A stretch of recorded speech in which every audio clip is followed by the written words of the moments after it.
Now, the British had a version of this, which, you know, of course, the British are a bit more polite than this, so they wouldn't be emetic. So they had the Treasury view, which is a more austere response. And it's very similar, but again, it's these arguments from the 1700s brought back.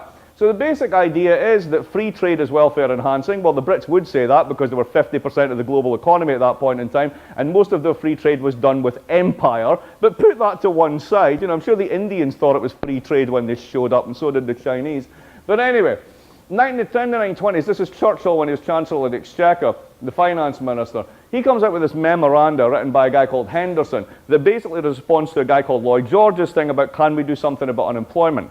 Problem had been this: Britain's the largest economy in the world. World War I spanked 60% of its national wealth.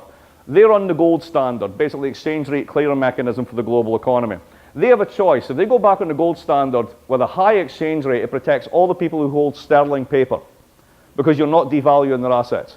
If you go back on a low one, it benefits the domestic economy because you'll get an export boost and your domestic economy will go up. But all the people holding sterling paper will freak out because you've devalued their assets, so they'll dump them. So you've got a run on the pound and a run on the exchanges, so you're screwed either way. So what did they do? They went back at a high exchange rate. The result, an instant extra million unemployed that lasted for a decade. So that was one of the linchpins in the global economy that caused the Great Depression.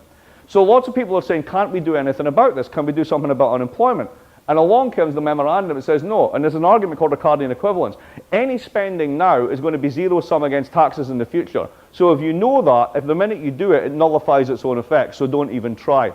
Second thing is, it's particularly true on investment. If government presumes to do the job of the private sector will let it do it, but then it will do it at a cost because it's still not investing, so it's zero sum against itself.